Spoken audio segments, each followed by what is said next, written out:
I really don't want to go there into like telling this story, but I think I'm kind of healed enough from this event, or I'm healing so that, enough so that I can tell at least part of my story, my truth, etc. Hey guys, it's Tiffany Riley, and welcome back to my channel. Or if you're new here, hi, hello, my name is Tiffany. I do vlogs, hauls, all sorts of that good nature. Sometimes I get a little raw and real with y'all, like I'm doing today. I was recently going through, first of all, I'm going to put a trigger warning right now because this does mention abuse. So, first of all, I am going to here. So, first of all, I am going to, this is basically going to be my truth of what's happened in 2018, because I don't think a lot of people know the truth.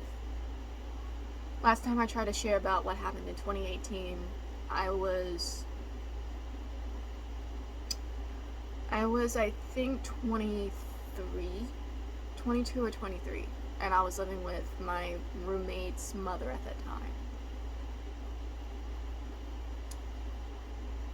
I was not fully healed to tell that story, as you can see if you watch that video, which will be in the description below if you want to go watch it. I was not fully healed. I was struggling with myself. I was struggling with my identity. I did not know who I was. I was still at war with myself. I was also still caught up in the toxic area of Christianity. But I was recently going through my old stuff, and I found a page in my recovery scrapbook that literally brought me to tears, even though trauma was literally laughing its butt off at me. If I can find it, it's in here somewhere. So this little, first of all, let me cover that up. So this little thing right here is, how did you get it? So that little thing right there, first of all, ignore that sticker above the wristband. Like I said, this was my recovery scrapbook, and that person is no longer in my life. Reasons.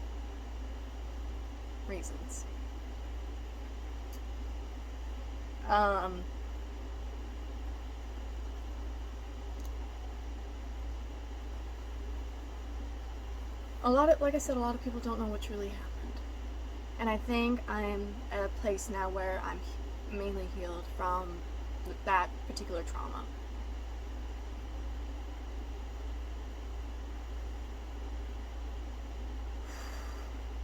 What started out as a cry for help from the medical field ended up turning into a day/night/early morning of trauma. Instead of the medical professionals hearing me and taking me to the ICU to monitor my brain activity and my heart for 24 to 48 hours, like the law says, like if a patient is near death, doesn't matter what, then that patient should be admitted to the ICU to be monitored. That didn't happen. Instead, the cops and sheriffs decided, let's leave them, or at that time I was going by she, her pronouns, let's leave her for dead. By law, the police and sheriffs could have gotten in trouble. By law. Because, now, I'm not a medical professional, so I haven't gone to med school or anything like that. But by law, if a patient is near death, it doesn't matter if that's a suicide attempt or if it's something like a stroke. It doesn't matter. If a patient is near death and they are trying to be revived by medical professionals by law are the only ones who should help that patient. Nobody else. Medical professionals, by law, are the only ones who should help the patient.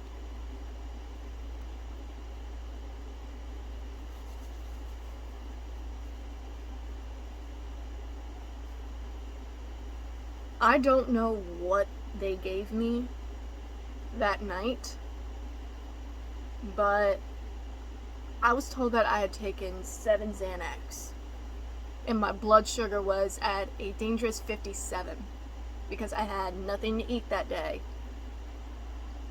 and I was crying for help is what was going on.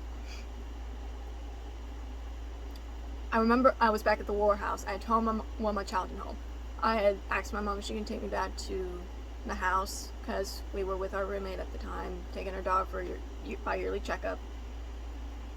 I had asked my mom to take me home. She did, and that's where it all began. Around 1:45 in the afternoon, I called the medics, told the dispatcher what was going on. She stayed on the line with me till the medics got there. I literally thought I was going to seek medical help. From that point on, from when the medics arrived to when they took me to the hospital, I thought I was going to seek proper help. Not what happened. Instead, police and sheriffs surrounded me and the entire hospital room. That is when I went off. Because I was seeking medical help. Because a suicide attempt is a medical emergency. You're dealing with life and death. Did the cops or sheriffs care? They did not.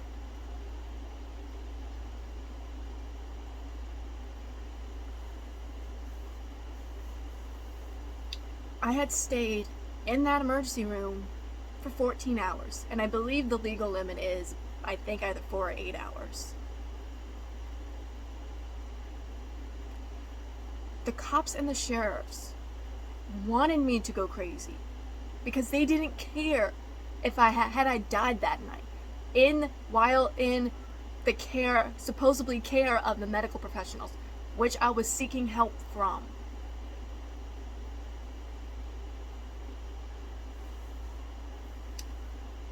Now, the events that led up to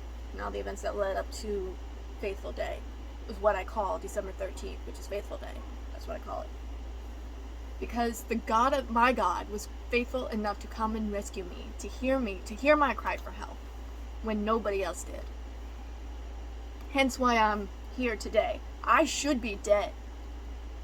I should be dead right now. I shouldn't even be making this video right now. I shouldn't even have made the videos in the past that I made. But here I am. I'm alive. And I am happy to say that I'm alive. But there are a lot of traumatic events that led up to Faithful Day, and I'm getting ready to share it. So, trigger warning right now.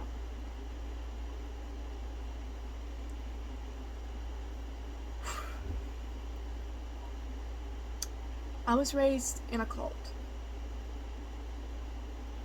I was taught to save myself from marriage. If y'all know what I'm talking about. If y'all don't, then I'm talking about purity culture. I was taken advantage of most of my life. I was only seen as a sex toy most of my life.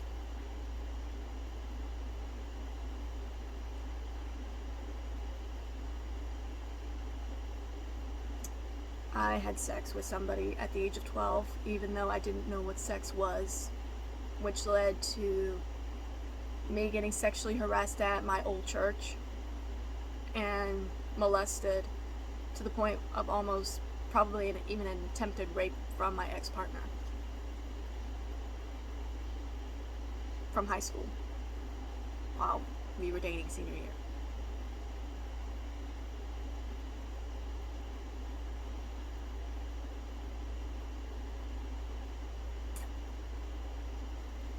this one person, this one girl,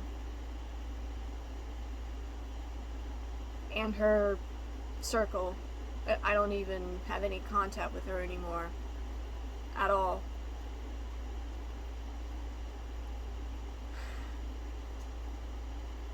When anybody says to you, you're ugly, you're fat, this person will never love you, you're just a burden, it's basically a reflection of themselves. Because that's who they're seeing themselves as.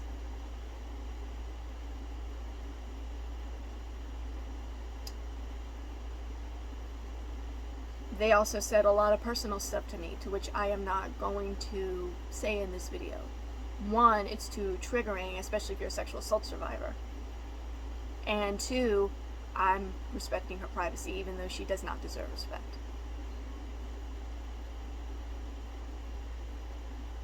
The reason why I'm sharing this truth is because not a lot of people know what actually happened. Not a lot of people know what happened prior to Faithful Day.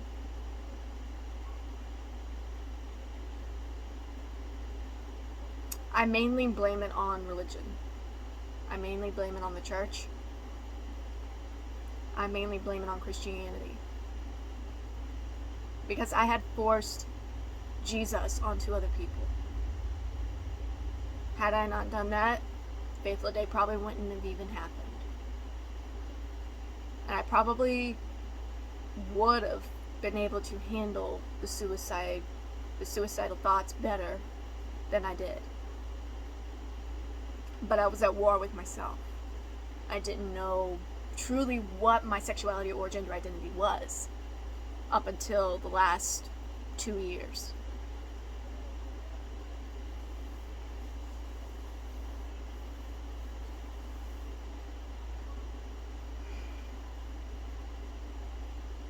When I saw medical help back in May of this year, I sought proper medical help. Me seeking proper medical help led to the proper self-healing. Let me say this again. Seeking proper medical help leads to proper self-healing. So basically spirituality and science kind of work together in this case. I believe in both spiritual and scientific healing. There's a lot of people who rely on medications to help them stay alive. There's a lot of people who rely on certain medical procedures to help them stay alive, such as abortion. However, the government thinks that by law, they're medical professionals. When by law, only medical professionals are to do medical procedures. By law. However, that's not really the case in America anymore. Apparently anybody can be medical professionals. Anybody can perform medical procedures. Even if you didn't go to med school. Which, by law, again, is not the case. You need to have a license to practice.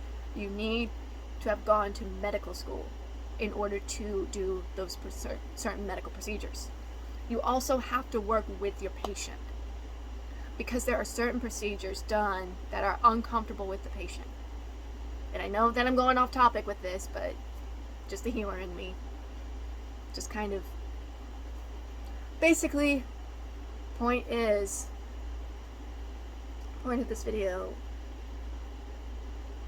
is to say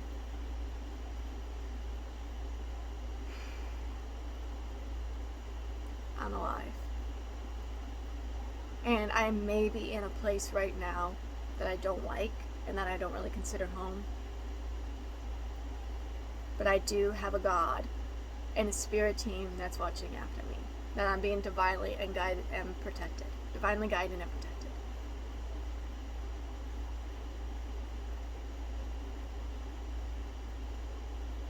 I wished I had gotten proper medical help on Faithful Day.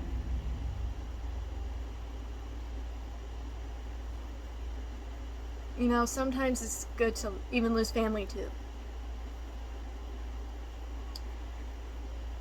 Because,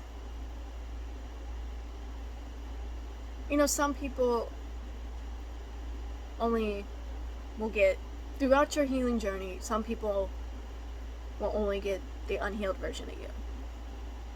And they will stay getting the unhealed version of you. While other people in your life see both the ups and the downs.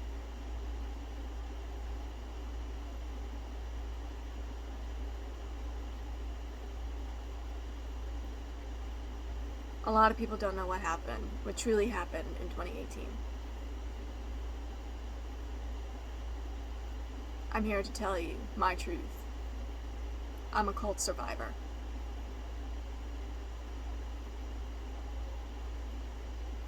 I have survived religious trauma. There's a lot of stuff that nobody knows. Not even my own family. Of what really happened on Fateful Day. And what the events that led up to it. But you guys are going to hear it now. I feel like I'm fully healed to tell this story. This isn't the end. It's only the beginning. I'm alive. I'm a warrior. I'm a survivor. I am the Holy Serpent. I'm a healer.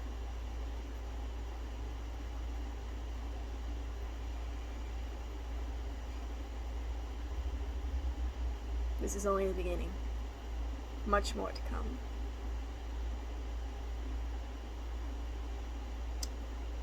So yeah. This is only the beginning of tons of videos that I'm gonna do about Fateful Day. So yeah. I hope you guys are having an amazing day and night wherever you are in the world. And I'll talk to you guys soon. Bye-bye.